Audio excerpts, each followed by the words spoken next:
Hey guys, welcome to my channel, that is the Meeting Geek. So I'm making another video to solve this error right here. The last solution I gave worked 100% of the time, but it takes a little bit of more time and it is more difficult. This solution will be quicker but might not work 100% of the time, but I would still recommend this solution first so that your time is not wasted. So here we go. So for this, you have to go into your search and type in CMD.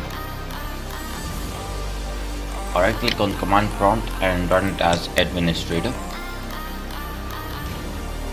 This window will pop up, and after this you have to type in these two commands in here.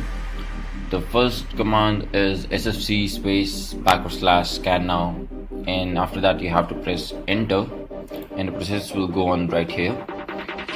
After that you have to type in the second command, din /online /cleanup-image /restore health, and then press enter. Then another process will go on right here, and after that you have to just restart your PC and hope for the best. If that doesn't work, then you have this video, which will definitely work for anyone and everyone around the world. So guys, if this works for you, then please like, comment, share and subscribe, and thanks for watching. Bye bye.